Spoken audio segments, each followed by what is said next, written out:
Bonjour à toutes et à tous, on se retrouve aujourd'hui sur le canapé d'un monde de jeux à l'étage du chalet avec un invité incroyable qui nous vient de très loin. Bonjour Joël. Salut, ça va bien? Ça va super bien, je suis ravi de t'accueillir au chalet. Oui, l'accueil est impeccable. C'est vrai, vraiment. Ah oui, j'adore. Parce que Joël vient du Canada, du Québec plus particulièrement, il faut dire Québec, c'est important, de la ville de Montréal, où tu tiens les éditions Randolph, tu es l'un des fondateurs de Randolph. Oui.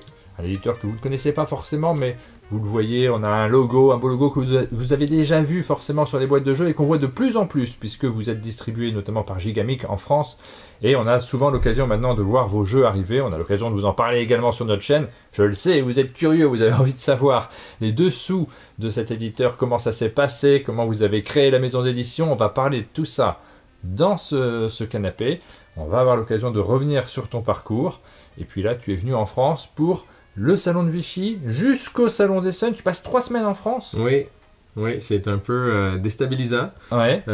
J'arrive comme un aventurier qui débarque, mais je suis extrêmement satisfait des rencontres que j'y fais. Donc, j'ai vraiment hâte d'aller jusqu'à Essen.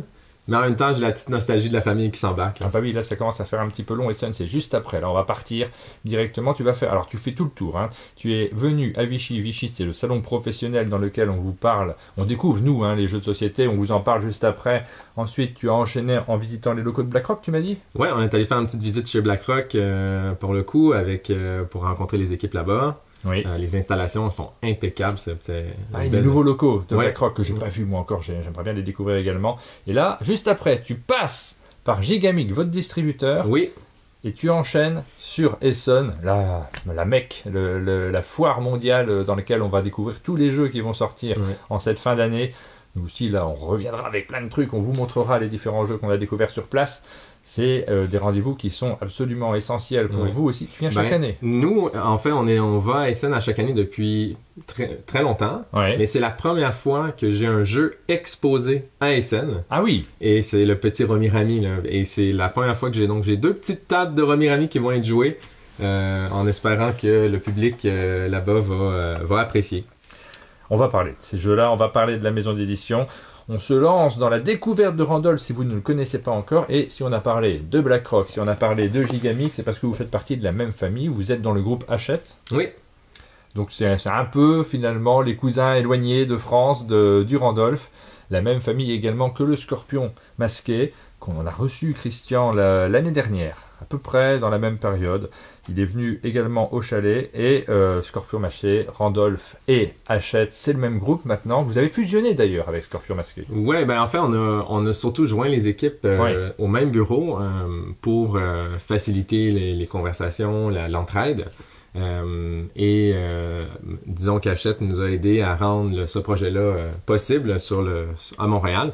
Donc, on est très content de comment ça fonctionne en ce moment avec toute l'équipe au bureau.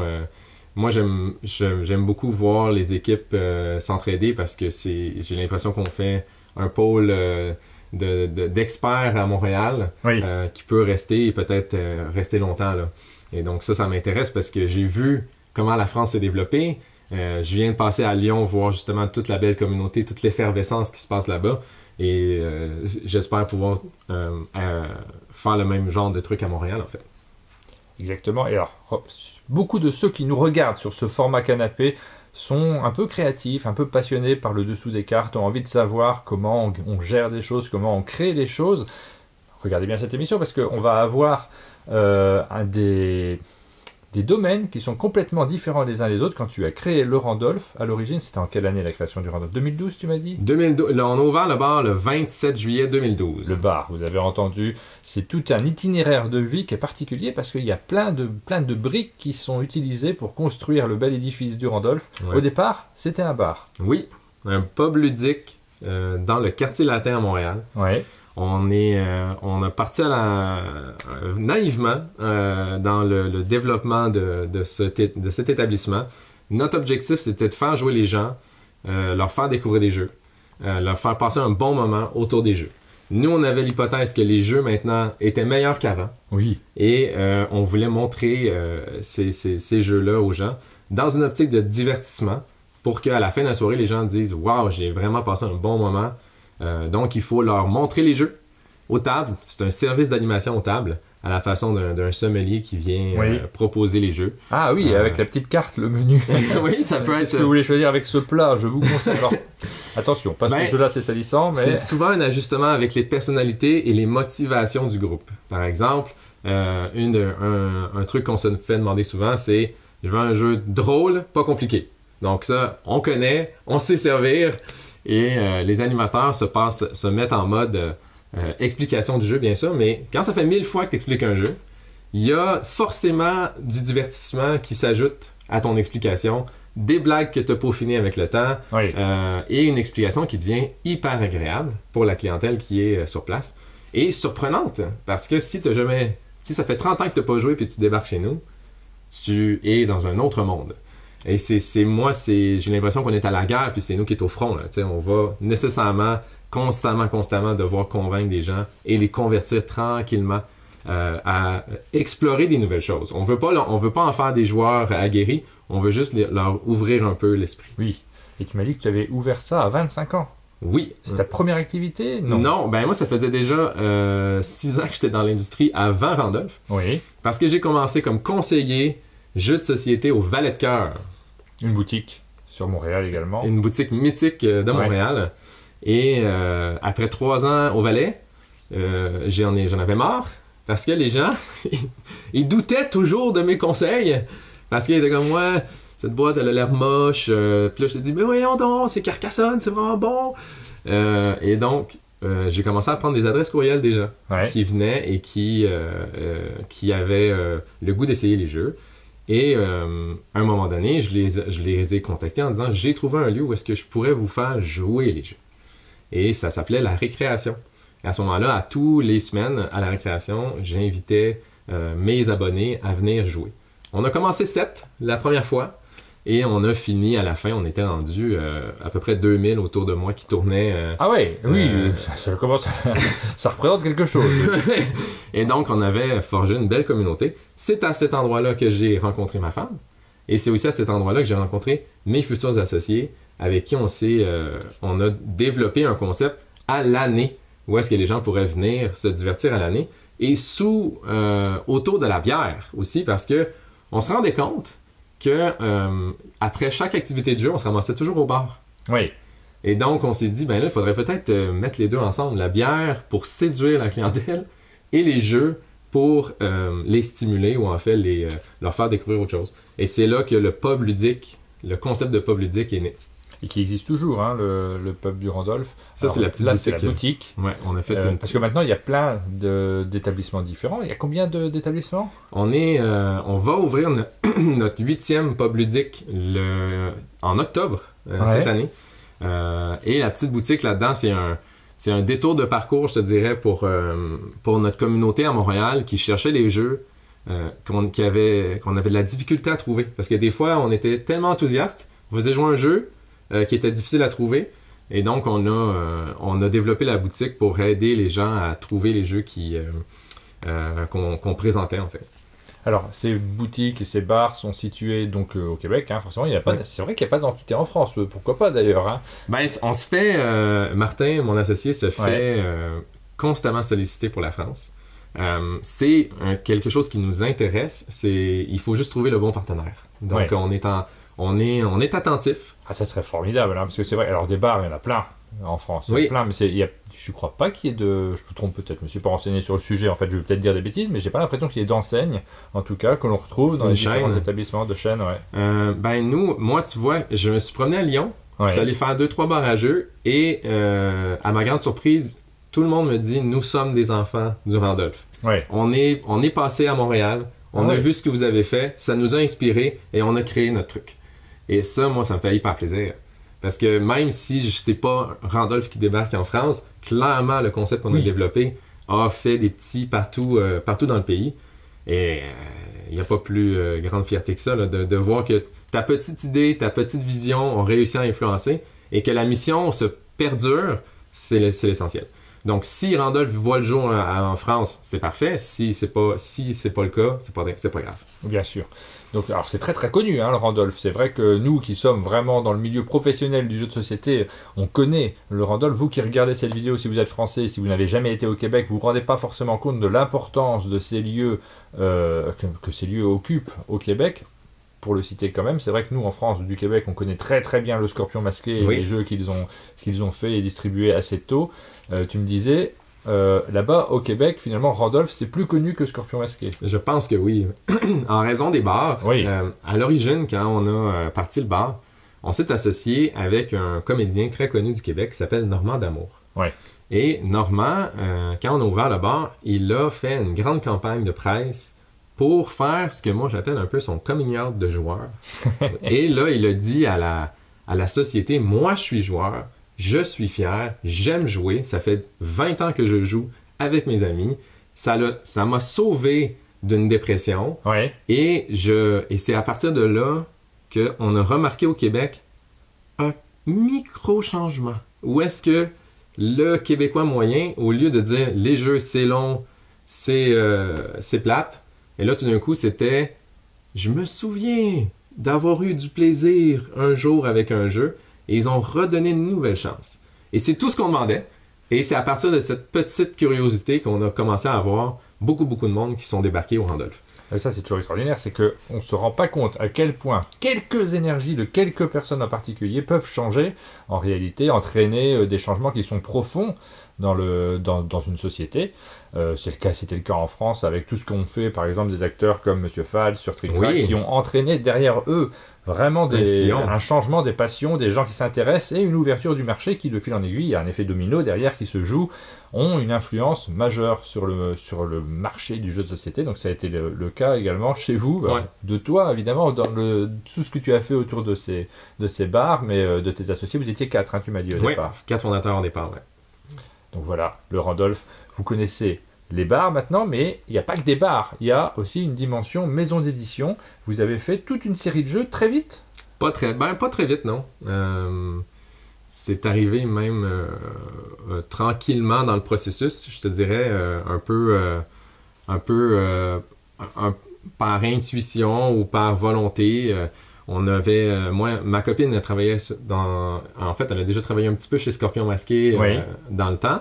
Et donc ensemble, on a développé un jeu qu'on a fait tester au bar. Le jeu est devenu populaire, le proto est devenu populaire au bar, et ça nous a donné le courage de peut-être finir le projet en mode édition.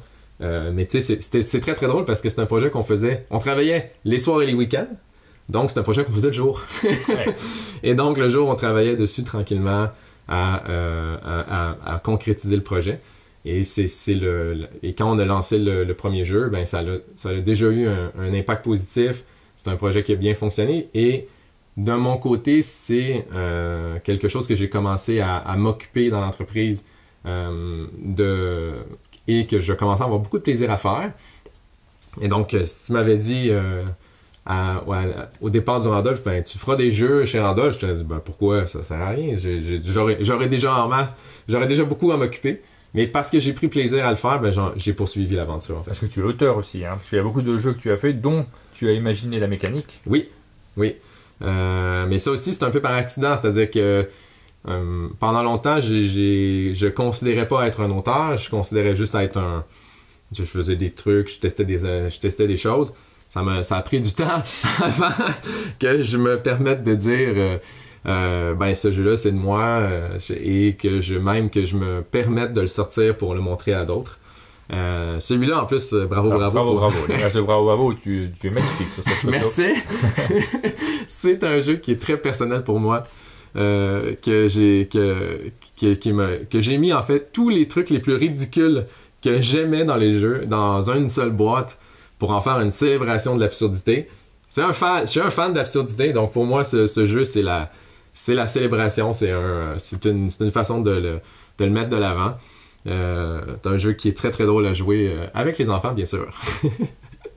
Un petit mot quand même sur le nom. Randolph, oui. Ça vient d'Alex Randolph, qui est un des auteurs de jeux les plus marquants de l'histoire du jeu de société, un auteur canadien, tu m'as dit. Non, il est américain à la base. Ouais, Américain, exilé à la fin de sa vie en Italie. Oui, il a vécu la majorité de sa vie en Italie avec un petit détour de 16 ans au Japon. Ah oui. Ben, ce monsieur est important parce qu'il a changé aussi à sa façon la philosophie de création des jeux. Oui. Et c'est un des auteurs qui exigeait que son nom soit sur la boîte, oui, un des sur premiers. sur le devant, à la façon des livres qu'il avait déjà édités avant. Et ils ont signé, c'est un groupe d'auteurs qui ont signé dans un bar la déclaration du sous-vert, où est-ce qu'ils se sont dit, désormais, nous tous, nous allons exiger de mettre notre nom sur la boîte. Et donc, c'est un des premiers, sinon le premier, auteur de jeux. À proprement parler. Avant, c'était soit des inventeurs, des créateurs, mais là, on commence avec lui. Malheureusement, Alex Randolph n'a jamais eu de succès commercial à la façon de Catan. Oui. Mais si tu demandes à Klaus Tauber qui est la personne qui t'a inspiré, il répond Alex Randolph. Ouais, beaucoup, hein. Même moi, quand je me suis intéressé aux jeux de société, évidemment, le nom d'Alex Randolph, je le connaissais, parce qu'il est présent sur les boîtes, avant que vous fondiez évidemment les bars à jeux. Et puis c'est un type de jeu très particulier. Ce sont des jeux qui sont relativement accessibles, avec des règles qui sont faciles à comprendre, à expliquer. On se lance rapidement dans la partie. Il avait presque, on a envie de dire, une charte, une liste de choses qu'il faut faire pour que le jeu fonctionne bien. Tu m'en as parlé également. Oui. C'est quelque chose dans lequel tu te reconnais, toi? Ah, énormément. La seule dimension que j'ajoute de plus dans mes jeux, c'est le côté un peu ridicule des fois qu'on peut avoir dans nos jeux chez Randolph. Un peu fun. Un peu, oui, qui nécessairement dans la philosophie d'Alex, ces jeux étaient un petit peu plus austères, on va dire, mais très intelligents. Donc moi j'aime bien le côté intelligent, mais avec une petite pointe d'humour qui rend ça un peu plus agréable. Mais Alex Randolph, c'est pour la philosophie de travail, c'est important de s'y référer. Puis nous, ben, c'était une célébration nécessairement, c'est-à-dire qu'en s'appelant Randolph, ben on va toujours se faire constamment demander pourquoi et on va devoir l'expliquer. Oui, voilà, c'est ce qu'on fait aujourd'hui exactement. Juste parce que pour ceux qui nous regardent et qui se disent mais moi je connais pas de jeu d'Alex Randolph, quels sont ceux que tu conseilles ou que tu préfères? Ben, le meilleur, c'est Ricochet Robot, qui va rester le meilleur jeu de tous les temps. Indispensable. Ah, tu crois, de tous les temps, carrément, parce que tu sais que ça dépend vraiment des gens. Hein. Attention à ce que tu dis. Parce qu'avec Aline, tu lui dis c'est le meilleur jeu de tous les temps, elle fait la tête. Hein. Oui, mais là, ça, c'est pour elle, c'est des cryptos. Mais moi, c'est parce que c'est autour de ce jeu-là que j'ai rencontré ma femme, alors je peux pas dire autrement. Moi, je suis assez d'accord. Hein. C'est un immense classique, Ricochet Robot, j'adore. Et non, sinon, pour les familles, c'est aussi lui qui a fait Sagaland, qui est chez vous, c'est peut-être La Forêt Enchantée. Oh, je crois que c'est pour les experts de jeux de société, c'est Sagaland aussi. Ouais, hein? Et c'est un jeu qui a gagné un des premiers Spiels, je crois, en 80-81. Et donc, ça, c'est probablement un de ses succès les plus populaires. Et nécessairement, son jeu signature que tout le monde connaît bien aussi, c'est Twix. Un jeu abstrait qui reprend le mouvement du cavalier aux échecs et qui en fait un jeu en entier autour. Ouais, je sais pas s'il est si connu que ça. C'est pas lui aussi Fantôme contre Fantôme? Fantôme contre Fantôme, effectivement. Il est vraiment Geister en version allemande. C'est vraiment un jeu que j'aime beaucoup également, qu'on revoit parfois ressortir avec une mécanique assez proche. Voilà. On rend hommage à ce grand monsieur du jeu de société qui a laissé son nom finalement à la boîte. Vous avez eu des contacts avec sa famille? Oui, avec sa succession. On a rencontré son neveu et aussi de ses nièces qui sont venues visiter le bar et qui étaient très curieux et intéressés par ce qu'on faisait. Oui. Ah, c'est plutôt chouette de pouvoir partager. Je mets quelques photos également de la boutique. Ça, c'est la boutique Randolph. Ouais. C'est un peu... c'est intéressant en fait parce que les morceaux d'informations que j'ai accumulés sur sa vie, ben, c'est des personnes qui l'ont côtoyé, qui m'en ont parlé. Oui. Par exemple, le co-auteur aussi de Sagaland, qui est Michael Matmos, c'est lui aussi qui m'a dit beaucoup sur son savoir-être à Alex Randolph, sur sa façon d'être très philosophe avec les autres auteurs. Et donc, venant du co-auteur, c'était très intéressant, mais je pourrais parler d'Alex Randolph pendant des heures, donc faut passer un autre sujet. Parce que toi, tu l'as jamais connu. Non, tu n'as pas eu l'occasion de le croiser. Non. Ça c'est mon équipe. L'équipe du Randolph. Non, ben en fait, ça c'est que mon équipe à l'édition. À l'édition, oui, parce que il y a plein de dimensions qui sont différentes. Effectivement, il y a les bars, il y a la boutique, il y a le côté édition. C'est peut-être là que tu passes le plus quart de ton temps, non? Oui. Ben moi, je suis le chef studio de tout ce qu'on fait à l'édition. Et donc ça, c'est ma petite équipe à moi qui se promène, avec qui on joue très souvent. Alors si je te présente rapidement, la fille au centre, c'est notre graphiste, Fanny. Oui. Qui est derrière tous les beaux visuels qui se dégagent de nos boîtes. On a Catherine qui est juste à côté de moi de l'autre côté. Catherine, c'est ma chef de projet. C'est elle qui crée la magie. C'est ma magicienne derrière moi parce que moi j'invente des trucs, mais il faut quelqu'un qui les concrétise. Après, on a Chantal qui est à l'export, au bout à droite. Renaud au marketing. Et Hélène avec la production, donc toute la gestion de production qui se passe entre tous les containers, la discussion avec les fabricants et tous les sujets très complexes qu'on est très contente qu'elle gère pour nous. Et moi, tu vois, avec Chantal, là, je serai pendant 4 jours à Essen à présenter nos jeux à un paquet de partenaires étrangers pour espérer qu'un jour, nos jeux voient le jour ailleurs. Tu parles de l'aspect graphique des jeux, avec Fanny notamment. Ouais. C'est vrai que moi, c'est quelque chose qui me marque aussi. Je suis très sensible au graphisme de manière générale, mais on a à la fois une simplicité et il y a quelque chose quand même. Vous le voyez, il suffit que je monte les différentes boîtes ici que l'on a de certains jeux qui sont publiés par le Randolph, où vous voyez un aspect joyeux, j'ai envie de dire, et en même temps très élégant, notamment dans ce qui concerne les choix des polices de caractère, Ouais. où ça me parle. Il y a un petit côté à la fois une sorte de mélange entre l'exigence qu'on peut avoir en France d'un point de vue graphique, d'avoir des choses qui sont élégantes, des couleurs qui ne jurent pas entre elles, et en même temps un petit côté nord-américain, j'ai envie de dire. Ouais, ok. C'est l'impression que ça me donne également dans la construction des graphismes. C'est assez important pour vous, cet aspect-là? Oui, ben moi, je suis un très grand fan des textures. Ouais. Et Fanny aussi, donc on s'entend super bien. Et des fois, je lui griffonne un peu des trucs que je réfléchis. J'aime beaucoup, moi, cette boîte. Elle me plaît. Celle-là, en plus, elle a une belle histoire. Après, ensemble, avec Fanny, on développe l'esthétique du jeu une étape à la fois, avec vraiment ce petit souci-là de remettre... On veut quelque chose d'épuré. Oui. On veut quelque chose qui ne va pas effrayer les joueurs, parce que nous, on est une marque qui va faire des jeux qui on espère séduire le grand public. Et on veut quand même que le joueur respecte nos jeux, on va dire ça comme ça. Donc, c'est pour ça qu'on doit trouver une façon que le grand public soit sensible à l'esthétique et qui veulent peut-être donner la boîte en cadeau à quelqu'un d'autre. Donc, c'est surtout sur cette dimension-là que j'essaie d'être attentif quand on fabrique le visuel du jeu, là. Mais aussi, on veut se trouver un petit créneau qui est à nous. Et en texture, on est correct, là. Il n'y a pas trop d'autres personnes qui font ça. Alors, Randolph, si vous allez sur le site internet, c'est un éditeur, mais c'est aussi un distributeur. Donc, on va trouver plein de jeux que nous, on a en France, publiés par d'autres éditeurs, oui. Notamment les jeux du Scorpion Masqué. C'est vous qui les distribuez. Oui, surtout le Canada, effectivement. En fait, notre premier partenaire historique de distribution, c'est Gigamic. Gigamic. Vous distribuez les jeux Gigamic surtout au Canada. Au Canada. Alors, surtout le Canada, ça, c'est pas que le Québec. Hein. Exactement, ouais. Surtout le Canada. Et donc, on a commencé l'aventure en 2018. Et on avait, à cette époque-là, on avait comme 4 produits, à peu près, ou 10 produits au catalogue. Et quand Gigamic nous a fait confiance, on est tombé avec un catalogue de 120 produits du jour au lendemain. Oui. Et c'est ça qui nous a permis de construire le service de distribution qui maintenant accueille beaucoup plus de studios. C'est nous qui représente Lucky Duck Games aussi. On fait certains produits à bas. Lorcana d'ailleurs, donc Ravensburger aussi sur le Canada. Ah oui. Donc, vous êtes content, j'imagine. Ouais, c'est une belle Lorcana en distribution.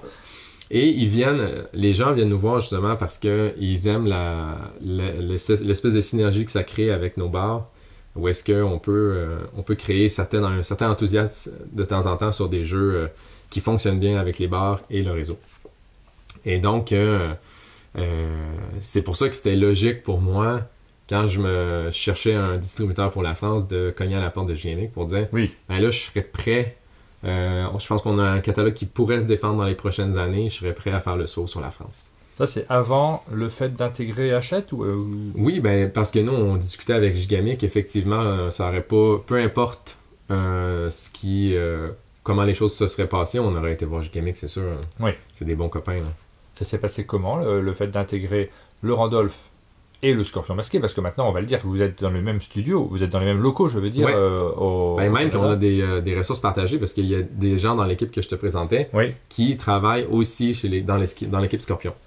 Et l'intégration à Hachette, ça a été quelque chose de compliqué? C'était un saut qui était difficile à faire ou alors c'est beaucoup d'ajustements parce que c'est des nouveaux processus aux finances avec des nouveaux systèmes à intégrer, des nouvelles pratiques ou en fait même des nouveaux locaux parce qu'il faut adapter le processus pour tout le monde. Oui, donc moi je pense qu'on a eu quelques mois un peu difficiles où est-ce que tout le monde a dû s'ajuster. Oui. Et maintenant, je trouve qu'on a trouvé une belle aire d'aller où est-ce que chacun a trouvé sa marque et on est beaucoup plus dans un processus d'entraide là, comme j'avais l'espoir que ça se développe. Là. Et toi, à titre personnel, en tant que fondateur du Randolph, est-ce que tu n'as pas eu peur d'une perte de contrôle finalement de ton entreprise ou pas? Non, ben moi, c'est pas un désir chez moi de contrôler. D'accord. Donc, non, en fait, ce que je voyais, c'était une belle opportunité pour les deux studios de vraiment trouver des façons de cohabiter ensemble, en fait. Parce que nécessairement, si tu es...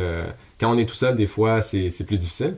Donc, je trouve qu'à deux, des fois, on peut mieux s'entraider juste sur le fait que, tu vois, quand on va à Essen, ben là, on s'entraide, l'équipe est commune, on fait un stand commun, donc on peut partager des membres d'équipe pour juste s'entraider sur les tables d'animation, ce genre de truc qui est très agréable, en fait, là. Et donc, et le contrôle sur l'entreprise, moi, je préfère quand...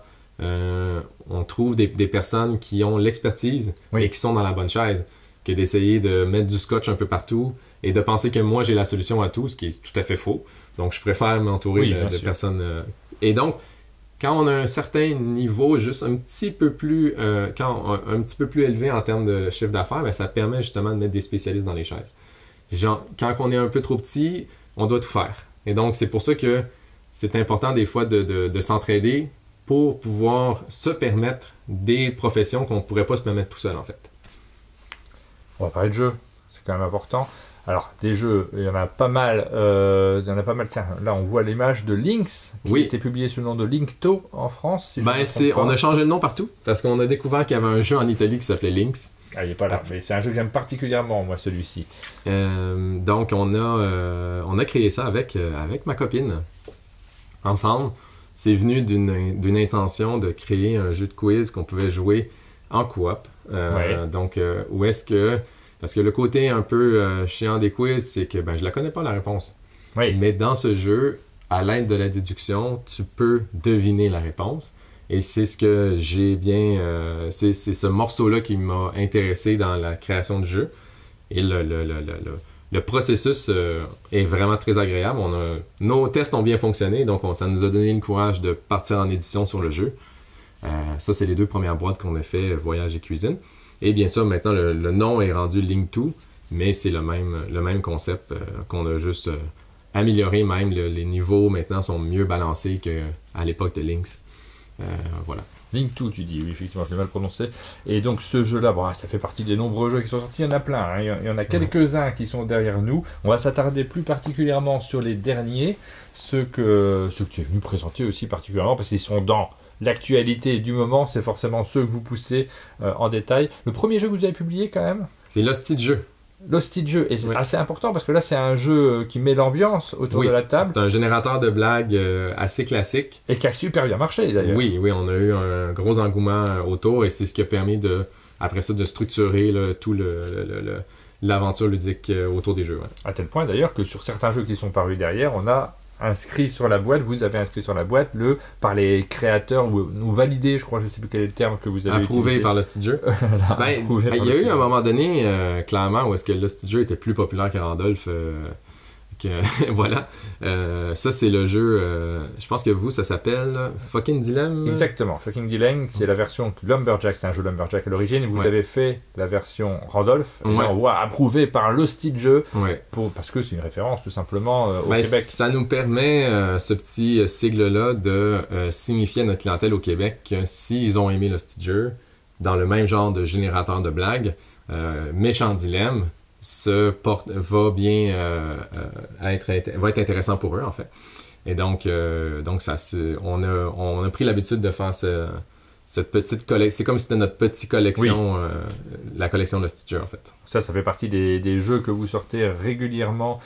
Vous adaptez l'édition au marché québécois parce qu'il y a une particularité, c'est pas le même marché que la France, ce sont pas les mêmes références, pas les mêmes mots, mêmes expressions souvent. Donc là, vous poussez la démarche jusqu'à essayer d'avoir un graphisme qui correspond parfois davantage. Oui, exact. On l'a vu sur le précédent, on l'a vu aussi sur sac de chips. Oui, c'est votre version de paquet de chips, la version française qui n'a rien à voir finalement en termes de graphisme avec la version française. Oui.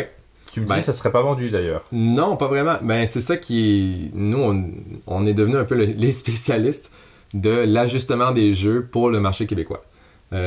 Troupeau est un excellent exemple. Gigamic nous dit, nous, ça va s'appeler Meurtre. Nous autres, on se dit, je pense que ça va moins bien résonner avec le public québécois. Donc, on refait le jeu, on trouve un autre nom. Et c'est de cette façon-là qu'on développe les produits pour que la communauté, et puis même aussi, tu vois, les cartes à l'intérieur du jeu vont être adaptées au public. Oui. Je pense que ça a un intérêt important. Le plus gros projet qu'on a fait de ce genre-là, c'est TTMC. Oui. On a complètement refait au complet pour le public québécois. Et ça a été interminable. Alors, on va regarder les jeux quand même que tu nous as ramenés spécifiquement pour les quelques vidéos qu'on a tournées au chalet pour vous les présenter. Alors, par lequel tu veux commencer? Miller Zoo? Ouais. On va regarder Miller Zoo. Alors, un jeu. Miller Zoo, pardon, j'ai envie de dire Zoo, moi, parce que tu peux, Miller, ça sonne nord-américain. Ouais. C'est un jeu sur un zoo particulier, celui-ci, puisque c'est un zoo qui accueille des animaux en difficulté. Oui, ils ont commencé comme un refuge de réhabilitation. Et c'est les agents de la faune qui débarquaient avec des animaux... parce qu'ils savaient que le couple en question avait installé des petits habitats là, pour que les animaux puissent se réhabiliter. Et ça s'est tranquillement développé de plus en plus. Et c'est eux qui nous ont contactés pour dire « Est-ce que ça vous intéresse de faire un jeu sur notre zoo? » Et nous, on a pris le temps de réfléchir parce que déjà, moi, je trouvais qu'il y avait beaucoup de jeux sur les zoos, ça, c'est sûr. Et l'autre truc, c'est que je ne voulais pas faire ce qui avait déjà été fait au préalable. Donc, il fallait trouver un angle frais à proposer. Et aussi, il ne fallait pas perdre de vue le public cible que le zoo voulait toucher, c'est-à-dire les familles, les enfants, et cette espèce de petite éducation autour de prendre soin des animaux dans le respect. Et donc, c'est le fil conducteur qu'on a gardé tout au long du processus de création. Un jeu coopératif évolutif dans lequel on a des enveloppes qu'on va ouvrir très simple au début, qui va se complexifier par la suite, évidemment. Donc c'est aussi ce que tu fais de manière générale, c'est-à-dire accueillir des joueurs, les guider aussi pour découvrir des choses qui vont les enrichir également. Et puis c'est un zoo, donc on a dit, on a un petit mot des créateurs, un zoo qui existe vraiment, avec les vraies images des personnes qui travaillent à l'intérieur, les vrais noms des animaux qui ont été recueillis, sauvés parfois, et puis parfois relâchés dans la nature derrière, quand ils ont été soignés. Effectivement. Emily et Clifford qui signent, comme dans les livres, la petite préface. La petite dédicace. Voilà, exactement. Miller Zoo. Donc ça, c'est le premier jeu qu'on montre aujourd'hui, mais c'est une grosse boîte. C'est assez rare finalement chez vous, des boîtes de cette taille-là. Oui, c'était un peu un détour là, dans le processus d'édition Randolph. C'est-à-dire que c'est un jeu ambitieux avec des décisions stratégiques. C'était un challenge que je voulais essayer en tant qu'éditeur et aussi pour faire évoluer l'équipe à l'interne pour tester autre chose. C'était super stimulant, mais on en est ressorti avec vraiment plus d'expérience. Si j'avais à faire un Miller Zoo 2, je serais vraiment très très bon. Ah oui! Et moi j'ai bien aimé voir le résultat auprès d'une famille qui joue et de voir que la famille tranquillement se transforme en une équipe à la fin, c'est magique. Voilà, pour ce jeu qui est peut-être votre plus gros, non? Oui, clairement. Votre plus grosse édition. On a d'autres petits jeux qui sortent. Alors, ceux qui sont sortis. Hein. Romy Ramy, petit jeu de Ramy, signé par Antoine Lefebvre. J'ai pas dit le nom de l'auteur de Miller's Zoo, c'est Thomas Dagenet l'Espérance. Voilà. L'auteur de Décrypto notamment. Et donc Antoine Lefebvre sur Romy Ramy, on voit Ramy dans le titre. C'est un rapport avec le Ramy? Oui, ça a un rapport parce qu'on remplit des contrats de Ramy. Ouais. Et on s'est bien entendu avec Antoine parce que je cherchais à ce moment-là un jeu de Ramy. Parce que j'étais fan, je suis fan du processus puis de l'assemblage, mais je suis pas fan de la mécanique de sélection de cartes en fait qui est principalement on prend une carte et on défausse une carte. Oui. Et je me demandais, il doit y avoir une idée plus innovatrice à cet endroit-là pour rendre le jeu plus agréable. Et quand à la lecture des règles du proto d'Antoine, j'étais comme oui, ça c'est parfait, ça c'est exactement ce que j'ai besoin. Une sélection de cartes élégante, facile à comprendre, qui va venir amplifier les choix stratégiques qui s'ajoutent. Et ce que je voulais, ou en fait le pari que je voulais essayer de remporter avec Romy Ramy, c'est de convaincre les joueurs que le jeu avait une profondeur stratégique pour qu'ils présentent le jeu à leur famille. Parce qu'une fois que le jeu est en famille, ben, leur ami, tout le monde connaît. Donc, tu as une barrière de règles d'enlever automatiquement qui ne va pas effrayer en fait un joueur occasionnel. Et donc, si ta famille commence à jouer à ça de façon régulière, ben, ils sont en train de jouer un vrai jeu de stratégie. Mais c'est juste que c'est une base plus simple à comprendre pour eux. Donc, c'était le pari que je voulais faire, d'essayer de convaincre le grand public et les joueurs de les réunir autour de ce jeu-là. Alors, on a fait une vidéo sur la chaîne, vous allez pouvoir découvrir Romy Ramy si vous ne le connaissez pas nécessairement, et vous allez voir que dans cette catégorie-là, bah, le contrat est rempli. Justement, il y a des contrats dans le jeu, mais c'est simple, accessible, et la notion de plaisir. Le Ramy, c'est un jeu qu'on aime beaucoup de manière générale autour de la table. Quand on fait un petit jeu de cartes, Aline était toute contente de rejouer à un jeu de Ramy également. Donc, vous découvrirez ça sur notre chaîne. On va faire notre petit jeu habituel. Quand on reçoit des gens au chalet, je sors mes enveloppes. C'est le fameux jeu dans lequel tu vas pouvoir sélectionner. J'ai mis plein de jeux publiés par le Randolph. J'ai mis les jeux du Scorpion aussi. Je me suis fait plaisir. On a sélectionné différents jeux et tu vas pouvoir sélectionner 3 jeux pour répondre aux 3 questions qui s'affichent à l'écran. Un jeu qui, d'après toi, aurait mérité l'As d'or. C'est pour mettre en avant l'As d'or aussi, le prix francophone le plus important. Donc, un jeu où vraiment, là, tu te dis, et c'est par fierté, faut pas avoir peur de mettre quelque chose en avant. Je sélectionne... Tu vas en choisir un, prends ton temps, tu as tout le temps. Tu vas me choisir un autre jeu sur lequel tu as un regret. C'est pas forcément quelque chose de négatif. Tu sais, tu peux te dire, ah bah ça, j'aurais aimé que ça marche mieux, ou bien ça, je l'aurais peut-être, si je le faisais aujourd'hui, je le ferais différemment. Il y a un jeu auquel tu aurais envie de jouer, là maintenant, juste après avoir terminé l'édition, en voyant la boîte. Ah, ça te crée une petite envie de se mettre autour de la table et de se lancer dans une partie. J'ai pris également une enveloppe, j'ai joué aussi. On n'est que 2. De temps en temps, quand on n'est pas très nombreux, je participe à la sélection. Ça va. C'est parti. 3 jeux différents, hein, attention. On va commencer par le jeu qui aurait mérité l'As d'or. Quel est le jeu que tu as choisi?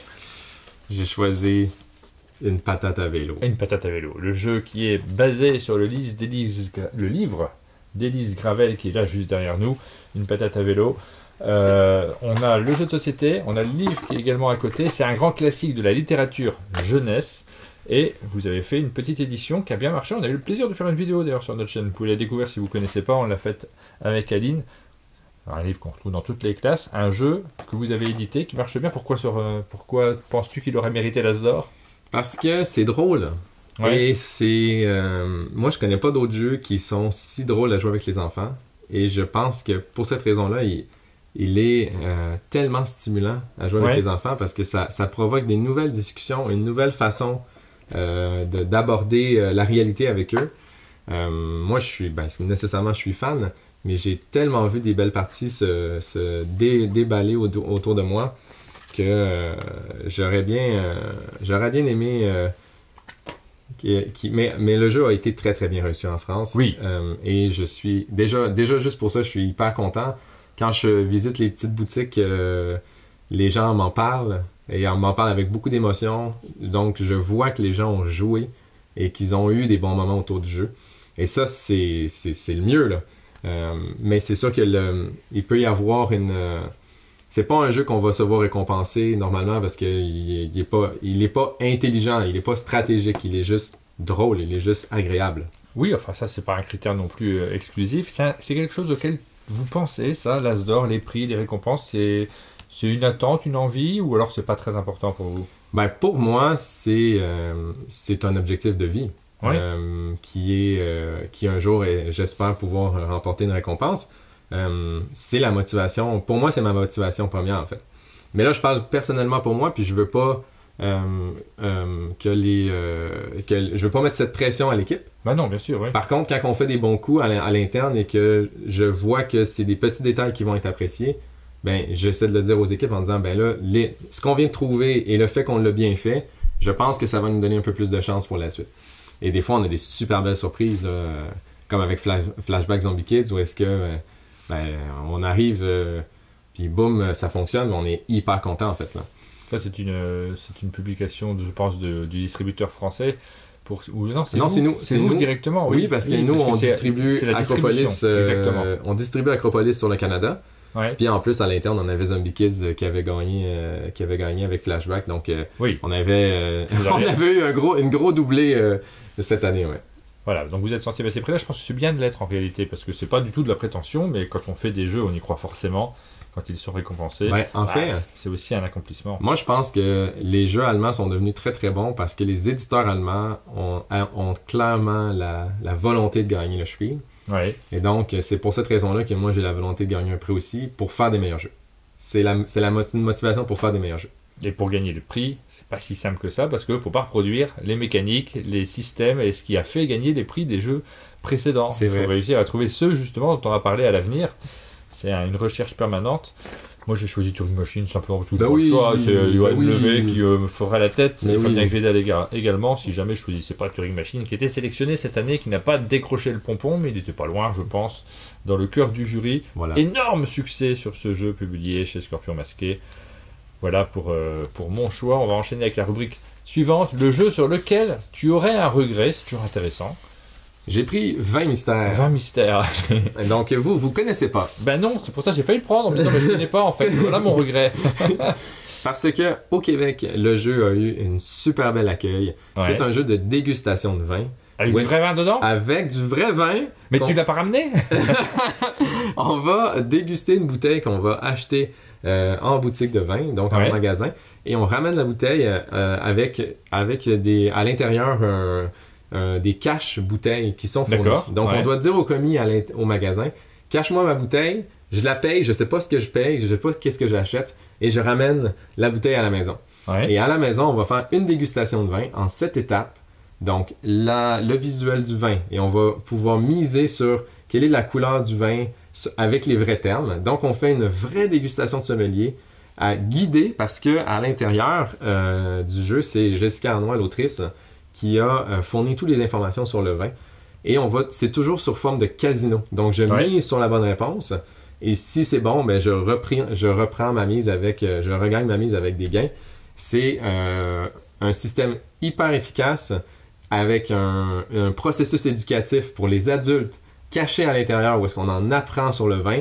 Ça nous fait apprécier la bouteille qu'on est en train de boire.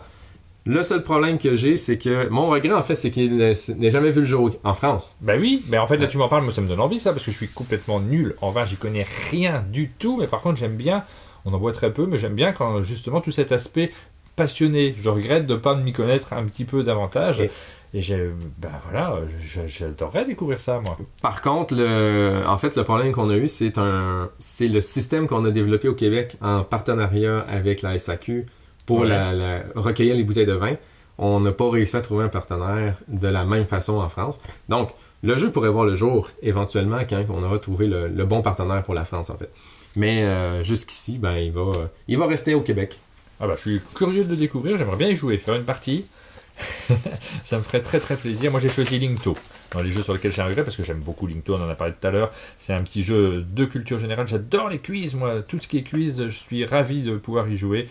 Et c'était un quiz plutôt intelligent, mais il n'y a pas eu autant d'éditions. J'aurais bien aimé qu'il en sorte 2-3 par an pour pouvoir agrandir ma collection et avoir ce petit plaisir de ah ça y est, il y a le nouveau Linkto qui est sorti comme on peut les avoir avec les Unlock, on se fait une partie ce soir. Nous, on a eu la malchance avec Linkto d'arriver en plein COVID. Ah oui. Donc, au Québec, on a réussi à rattraper le coup et à communiquer autour du jeu. Par contre, en France, ça a complètement tué le jeu, en fait. Et je m'en fais parler souvent, les gens m'en parlent en disant « C'est quand le prochain Linkto? » Comme une légende. Ouais.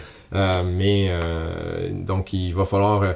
c'est possible un jour que je refasse la collection, mais c'est des jeux qui demandent tellement de recherche, d'adaptation.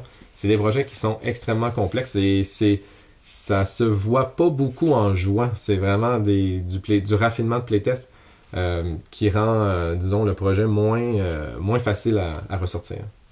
On va terminer avec la dernière rubrique, le jeu auquel on aurait envie de jouer là, tout de suite, maintenant, en arrêtant la vidéo en son milieu. Quel est le jeu que tu as choisi? Moi, j'ai choisi Away. Ah ouais, j'adore Away, parce que c'est toujours agréable, et surtout que là, on commence à mieux se connaître. Ouais. Donc, autour d'une partie d'Away, c'est sûr qu'on aurait beaucoup de plaisir ensemble.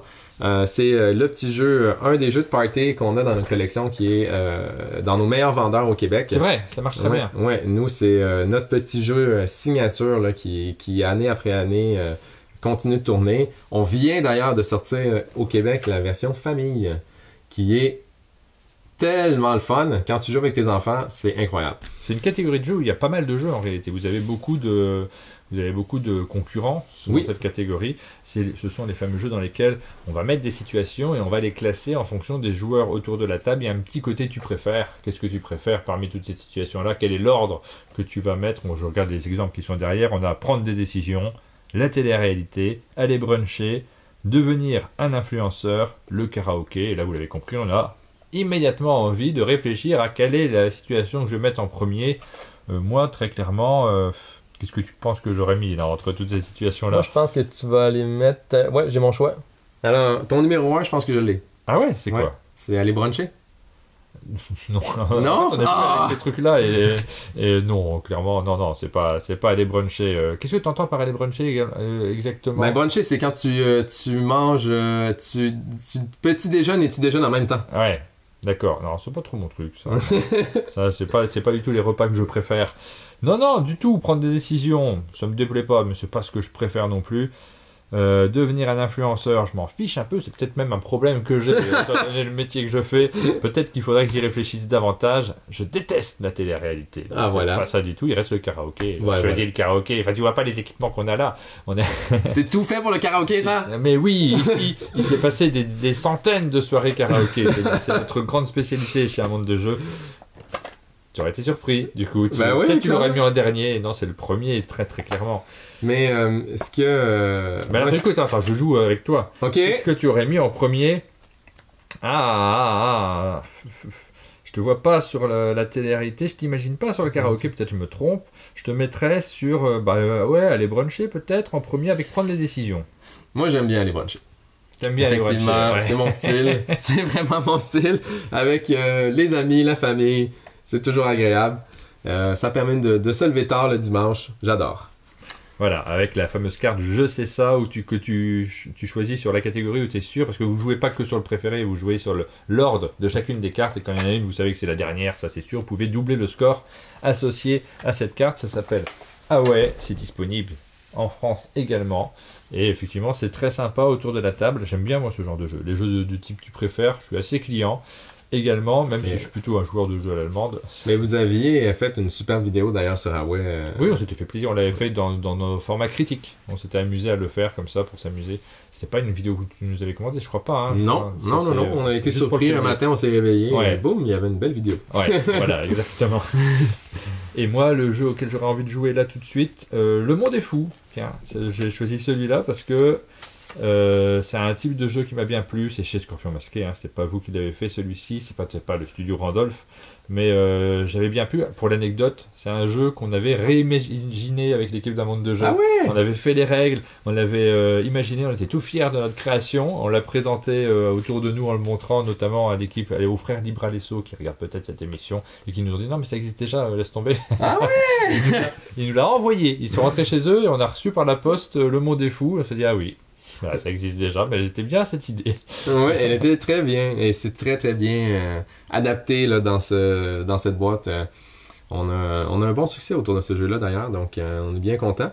Là, c'est sûr que là, il commence à se faire un peu vieux. Mais en dans le France, pas catalogue. trop, hein, parce que moi je le connaissais pas. Pourtant, j'ai une bonne culture du jeu de Ah société. ouais? J'étais passé complètement à côté. C'est un Ok. jeu dans lequel chaque joueur va avoir une contrainte qui va l'obliger à avoir un comportement particulier, d'où le titre, hein, Le Monde des Fous. On a l'impression d'avoir des fous autour de la table.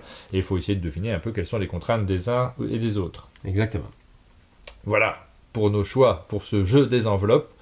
On va enchaîner dans cette émission, puisque je vois qu'il y a d'autres boîtes qui sont derrière nous. Alors, il y en a que je connais pas du tout. Là, je vois deux vinaigrettes. Oui, mais C'est sorti en France, ça? Non, pas du tout. Je pense pas que ça va sortir rapidement. C'est un petit jeu qu'on fait avec un comédien du Québec. Et là, en ce moment, tu as la boîte encore québécoise à 100%. Donc, Ouais. les devinettes à l'intérieur C'est pas sont... grave. On a envie de dire, effectivement, il y a beaucoup de références au Québec à l'intérieur. Ouais. On a envie de jouer un petit peu sur le canapé également. Donc, je vous propose d'essayer de trouver, nous, en direct. Et puis, toi, tu les connais toutes, peut-être. Hein. Je les connais quand même bien, oui. Ouais.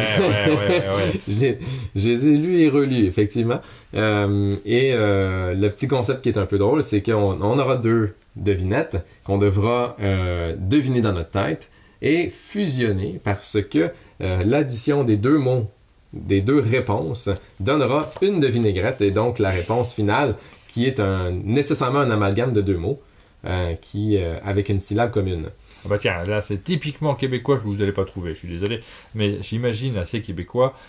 Pour vous illustrer l'exemple avant de vous en faire deviner, on a jour de paye. C'est la première devinette. Il faut trouver quel est le jour de paye. C'est là que j'ai l'impression que c'est québécois parce que chez nous, il n'y a pas un jour de paye en particulier. Ouais, ça doit être le jeudi. C'est le jeudi, le jour Ouais. de paye. Jour du Seigneur. C'est un dimanche, donc ça fait jeudi-dimanche. Dimanche. Voilà, voilà la réponse qu'il faut donner. Vous avez un jour de paye au Québec? Oui, c'est le jeudi, c'est la Ah ouais. tradition. Voilà. D'accord. Alors celui-ci, vous pouvez jouer. Première devinette. Ensemble d'îles. Deuxième devinette. Petit flocon blanc sur le cuir chevelu et sur les épaules. Ah ah! Attention, je pense que tu dois trouver très vite. Moi je dis archipellicule. Archipellicule. Tiens, je t'en passe. Est-ce que tu veux pas essayer de m'en faire deviner? Parce que moi je ne Ok. les connais pas tous. Je t'en fais une. On va voir, parce que je vais être moins rapide et vous allez avoir un petit peu plus le temps. Me mets pas des humoristes québécois. Hein, Non, t'inquiète. Parce qu'il y en a plein avec des Oui. célébrités québécoises. Alors, il taille les poils du visage. Ouais. Abominable homme des neiges. Ah, c'est le Barbietti. Voilà! C'est le Barbietti! Je l'ai, le Barbier, le Yeti, évidemment. Ça pourrait faire une belle, un beau commerce, hein. Un autre. Ok, un dernier. Ah, un dernier. Voilà. C'est quoi? Insecte à 6 pattes qui vit en colonie. Ouais. Version plus récente d'un logiciel. Version plus récente d'un logiciel. C'est Fourmis à jour. Oui! Ah, mais c'est super! Je suis content, j'ai eu peur là, hein. J'ai eu peur sur le... Voilà, bah c'est un jeu qui n'existe qu'au Québec pour l'instant, le Ouais. De Vinaigrette. Le Ouais. titre indique bien ce dont il s'agit à l'intérieur. Un jeu de mots de Pascal Morissette. Et c'est l'occasion aussi de montrer quelques... Pour nous, c'est des curiosités parce qu'on n'y a Oui. pas accès avec... Ben si on est en réflexion là, pour voir s'il n'y a pas un potentiel sur la France. Ouais. On aime bien notre boîte, donc ça nous encourage à poursuivre l'aventure. Puis il y aurait besoin d'une adaptation avec quelqu'un de France là, qui nous fait des vinaigrettes avec nous. Ah là là. on regarde un petit peu. Le quiz de poche, ça c'est sorti en version française. Oui, c'est vous avez reçu en France vos boîtes là, au mois d'août. Oui. Donc, c'est un jeu à faire en vacances, en voiture. C'est un jeu que j'ai créé parce que je trouvais que le temps était long en voiture. Ah bah oui, il y a des longs trajets. Hein. Et donc, j'ai réfléchi à un jeu qu'on pouvait jouer sous une espèce de forme d'aventure qu'on voit ici sous forme d'une carte routière que vous allez tranquillement découvrir, station par station. L'idée, c'est de se rendre au bout pour aller rencontrer le Lazy Dragon à la dernière station du jeu. Et chaque station va prendre à peu près 5 minutes à compléter.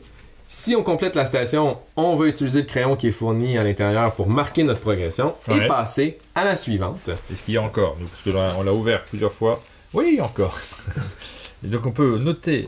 On a tout le matériel. On a même le crayon parce qu'en voiture, on n'a pas envie de se chercher des crayons dans tous les coins. Donc Voilà. on peut noter les éléments. On a une belle affiche. Et de la façon que ça fonctionne, c'est qu'en début de partie, on va définir des responsabilités dans la voiture. Alors, on aura le cartographe qui va consulter la carte. On aura le lecteur qui lui consulte les questions ou lit les questions au groupe.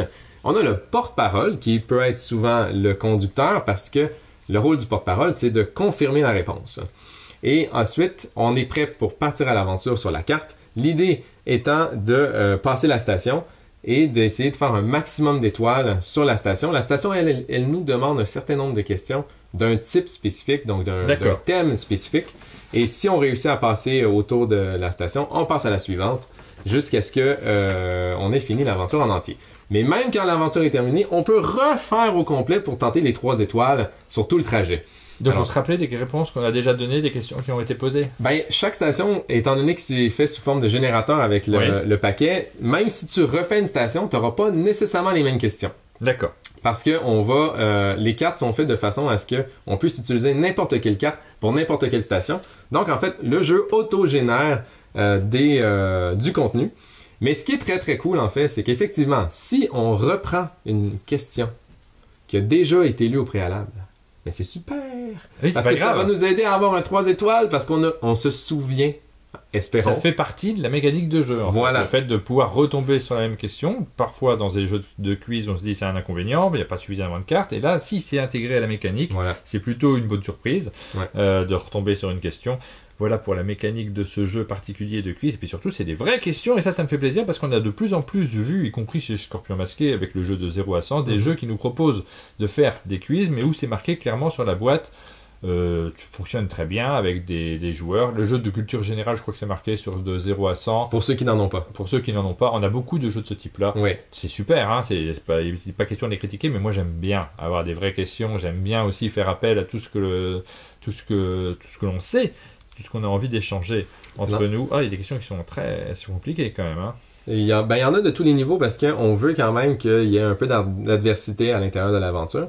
Ça va du niveau 1 au niveau 4. Donc c'est sûr que les niveaux 4 sont un peu plus ardus. Je vous donne pas les réponses, mais j'en dis quelques-unes. Je vous donne pas les réponses parce que peut-être vous avez des trajets en voiture qui sont prévus et vous avez envie d'avoir votre quiz de poche dans la poche, dans la boîte à gants de la voiture par exemple. Et nous, on va le faire là en Paralison. Donc, on va prendre cette boîte avec Aline, on va faire le trajet à 2. Je pense qu'on va se faire quelques questions. Ben ouais, c'est pour. Donc, je regarde pas les réponses, mais voilà des exemples de questions sur le tourisme.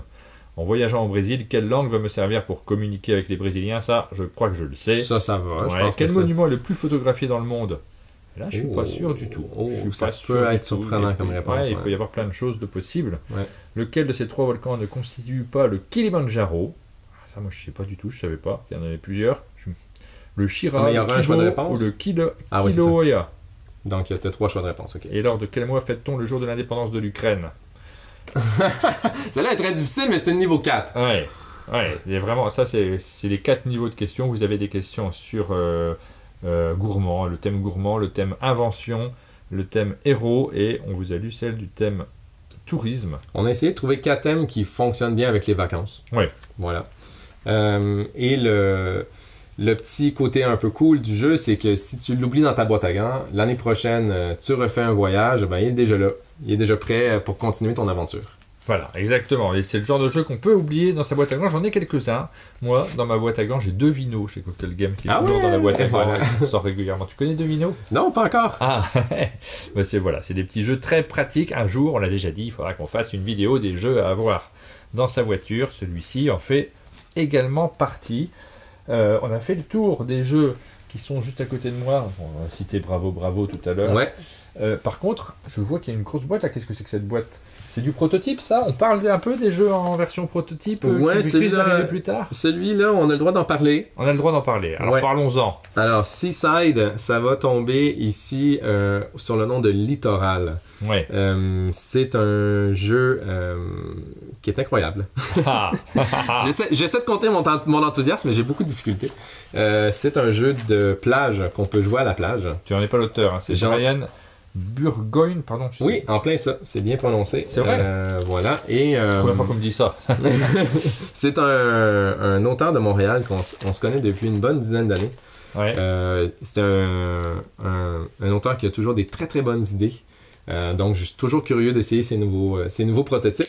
Et sur celui-là, à la base, le jeu était très intriguant. La première fois que je l'ai vu, c'était un sac avec des jetons de poker. Et là, il nous a dit « Ah, moi, je veux pas faire un jeu avec une installation. » Alors, j'ai tout mis dans le sac et avec un choix binaire, c'est-à-dire qu'à tous les tours, on doit choisir un côté ou l'autre. On tire juste un pion, on le regarde. Il y a ce côté manuel, tactile qu'on a qui est très agréable. On le regarde et on choisit simplement, tu l'as dit, un côté ou l'autre pour le poser devant soi ou alors le rejeter. Voilà. Donc, il y aura toujours l'option de rejeter à la mer dans ce jeu, donc dans l'espace central, pour rejouer. Par contre, tout ce qui va à la mer est un potentiel gain pour n'importe quel joueur autour de la table. Donc, on a une interaction qui est hyper intéressante avec la mer qui se développe et on a bien sûr notre dilemme de comment faire pour ajouter un max de jetons dans mon littoral à moi pour tenter de remporter la partie. Alors, par exemple, on a des petits insectes que l'on peut prendre en se disant bon, ça je rejette à la mer et puis de fil en aiguille, à force de mettre des petits insectes au centre de la table, peut-être à un moment, on aura préparé suffisamment la situation pour pouvoir récupérer plein de jetons, parce qu'il faut en avoir le plus possible pour l'emporter. À un moment, on va tirer l'oiseau. Comment ça s'appelle cet oiseau? C'est quel oiseau? C'est le bécasso. Le bécasso, c'est cet oiseau, si on le tire, va ramasser tous les insectes qui sont au centre de la table pour nous faire une grosse pile devant nous de points de victoire. Donc voilà, le côté stop ou encore, on peut en rejeter plein, mais si jamais c'est pas nous qui tirons l'oiseau, c'est pas nous qui allons marquer les points. Voilà. Et donc, dans le jeu, moi, je m'amuse à dire que c'est une célébration du stop ou encore dans tous ces mécanismes. Et quand on les met tous ensemble, ça devient un super beau jeu de timing, en fait, où est-ce que chaque décision devient hyper intéressante, hyper importante et cruciale. C'est ce qui fait cette espèce de belle fluidité qu'on voit autour du jeu. Donc, fascinant à voir fonctionner, en fait. Et vous voyez que à la fin du jeu, c'est tout simple. Et ça, on retrouve ça pas mal dans tes jeux de manière générale. C'est un matériel qui a été conçu pour qu'on comprenne le plaisir ludique directement en regardant le matériel. À la fin, on fait un gros tas et on regarde celui qui a le plus gros tas qui l'emporte. C'est assez simple de comprendre comment ça marche à la mise en place, à la pratique du jeu. On en a fait quelques parties hier. Hein. Et puis au scoring derrière. Et ce qui est mettre dans la boîte, après c'est rangé. Et la promesse est tenue, c'est-à-dire que c'est un jeu avec un thème de plage qui se joue à la plage. Et pour moi, ça, c'était un peu la cerise sur le Sunday, là, parce que c'est vraiment super cool de dire ben ouais, on a un jeu avec un thème qui peut se jouer exactement où est-ce que c'est prévu. Donc si ça est en version prototypale, pour l'instant, Littoral, ça sera en version française. Exactement. Donc ça, c'est ma boîte parce que là, je m'en vais à l'ESN tout de suite après. Ah oui, il va faire le tour des Suns. Oui, et donc ça, c'est la boîte pour que je vais présenter là, à des partenaires internationaux. Mais en français, on aura un beau titre en français qui fonctionne. C'est prévu pour quand? Le mois de mai 2024. Alors, on arrive tranquillement sur la fin de cette émission. On a présenté quelques jeux. Il y en a d'autres qui vont arriver. Oui, il y a d'autres trucs qui vont arriver pour 2024, mais ils sont encore très... C'est trop tôt pour en parler. Ouais, trop tôt pour en parler. Là. Vous n'aurez pas les scoops dans cette émission. Par contre, on en parlera évidemment dans nos différents formats. On aura l'occasion de revenir sur tous les jeux qui sortent, puisqu'on entend de plus en plus parler de Randolph. Vos jeux sont mis de plus en plus en avant. C'est vrai que moi, je connaissais Randolph, mais on voyait un petit peu moins les jeux jusqu'à présent, ou alors ils étaient aussi brandés Gigamic. Ouais, on a fait, par le passé, on a fait des localisations avec Gigamic, et c'est depuis seulement cette année, en fait, qu'on a décidé de les sortir directement avec Randolph, pour justement un peu mieux comprendre l'angle éditorial. Donc, quand on voit la gamme, on est peut-être un peu plus... on comprend un peu mieux là, les réflexions derrière les produits que quand c'est fait en localisation des fois. Voilà. Donc, et puis d'autres projets en dehors du monde du jeu, ou est-ce que, parce que là on le sait, tu as maintenant la maison de distribution sur le continent nord-américain, tu as également la maison d'édition, les bars, la boutique. Oui, mais les claquettes? Non, en fait, je te dirais que l'intention pour nous, c'est de justement garder ça le plus simple possible. Ouais, t'as pas cette envie toujours de dire un nouveau projet, j'ai envie de foncer dessus, ça me plaît. Non, c'est vraiment fini. Ouais, c'était... en fait, c'est que depuis moi, en tout cas, que je suis à l'édition, j'ai trouvé mon rythme de travail qui me convient, avec un certain nombre de projets qui déballent, qui arrivent devant nous. Cette espèce de prototype là, qui arrive et qui est une espèce d'énigme à savoir, est-ce que je suis seul à trouver ça intéressant? Est-ce qu'il y en a d'autres qui pourraient trouver ça intéressant? est-ce que ce jeu a une utilité dans la société? Est-ce que d'autres personnes pourraient l'utiliser? Et moi, ça, c'est quelque chose qui m'intéresse beaucoup. Et donc, moi, j'ai trouvé ma place. Et donc, j'ai fini de développer des grandes choses. Et maintenant, je vais développer, j'espère, les meilleurs jeux possibles pour que eux fassent une différence dans la société. On a parlé de ta compagne aussi, qui t'accompagne sur qui t'a accompagné beaucoup sur pas mal de jeux, notamment même sur le développement un peu. C'est un peu la 5e fondatrice du Randolph Caché, là, clairement. Là, elle nous a énormément aidé au départ.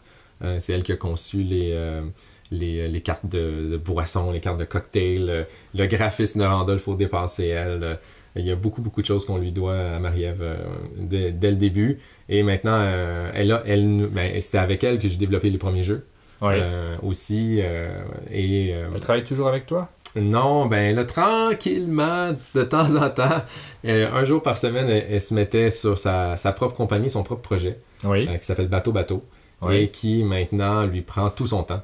Et donc maintenant, c'est ma consultante personnelle. Donc, il n'y aura pas un jeu chez Randolph qui ne va pas lui passer sous la main avant que ce soit passé à l'édition. Je te pose la question aussi parce que quand tu es venu au chalet, là, on a parlé de Bateau. En réalité, j'ai découvert ça. Je ne connaissais pas du tout cette entreprise. Et on en a parlé avec beaucoup de passion. Alors, ça n'a pas grand-chose à voir avec le jeu de société, mais ça m'a intéressé. Oui. C'est une entreprise de tissus à la base. Oui, elle fabrique des tissus. Elle fabrique des mouchoirs lavables. Des mouchoirs lavables. Avec tout le système nécessaire pour que ce soit pas dégueu dans la maison, c'est-à-dire que c'est dans une belle petite boîte. Oui, alors c'est très différent parce que moi, gamin, j'avais des mouchoirs en tissu comme tout le monde. Et on est beaucoup passé aux mouchoirs en papier, mais c'est assez différent des mouchoirs en tissu qu'on avait nous, gamins. En tout cas en France, je sais pas si la culture est différente au Québec, je pense pas particulièrement. Non, c'est la même chose, c'est les mouchoirs de grand-papa là, qui sont dans la manche, mais on essaie d'éviter ça. Donc on fait un mouchoir lavable qui est à usage unique. Donc, tu prends ton mouchoir, tu te mouches et tu jettes tout de suite dans un petit panier à côté. Et quand le panier est plein, on va au lavage, simplement. Donc, c'est un système qui rend tout le processus très agréable à la maison, en fait. Et donc, elle a développé ce petit truc-là. Au Québec, ça fonctionne hyper bien. Et donc, moi, de plus, à chaque année, je lui laissais nécessairement l'opportunité de structurer son entreprise de son côté. Et jusqu'à ce qu'éventuellement, elle quitte tranquillement l'équipe. Et c'est là qu'on a vu apparaître des nouveaux visages dans mon équipe. Ouais, ça a l'air super en fait. Nous, on a vu juste les produits. Simplement avant, on avait envie d'en parler. C'est pas une publicité du tout. Hein. Tu m'as pas demandé d'en parler spécialement. Non, mais vraiment pas. On a découvert ça avec Aline. Elle a fait une commande. On va avoir des mouchoirs lavables qu'on va mettre aussi au chalet pour le plaisir tout simplement d'aller dans la bonne direction. Ça nous fait plaisir également. Je mets le lien dans la description pour ceux que ça intéresserait. Et Marie-Ève va être hyper contente parce que elle est fan de jeu. C'est une grande joueuse aussi. Mais en fait, ce qui m'intéresse aussi, la raison pour laquelle j'évoque cela, c'est qu'il y a ce côté créatif que je retrouve dans le Randolph, le fait de se lancer dans des choses qui sont juste de la passion, de se dire « Ah, ça c'est chouette, on peut faire ça, on peut se lancer, on n'hésite pas, on crée des choses ». Mais je le retrouve également dans cette seconde entreprise qui est sensiblement différente, qui n'a strictement rien à voir a priori, mais avec ce côté humain derrière, qui nous fait plaisir, nous qu'on a toujours envie de mettre en avant. Donc on en parle avec plaisir également. Bon, mais c'est très gentil. Elle va apprécier. On arrive à la fin de cette émission. Merci beaucoup. Merci à toi d'être venu, de nous avoir parlé du Randolph. Vous connaissez mieux maintenant de tous ces aspects, du côté créatif, du côté aussi hommage à ce qu'est le monde du jeu. On l'a vu en évoquant Alex Randolph, qui a donné son nom à l'entreprise. Merci. Et puis, tu sais où est le chalet maintenant. Hein. Quand tu reviens en France, si jamais tu as l'occasion de passer, n'hésite pas surtout. Ça me fera plaisir de t'accueillir dans un chalet comme il y en a, tu m'as dit, également au Québec. Oui, c'est un chalet qui pourrait très bien être au Québec. Ça, je me le reconnais très bien ici. On arrive à la fin de cette émission. On vous donne rendez-vous, nous, très bientôt pour de nouvelles émissions sur notre chaîne. À bientôt. Merci.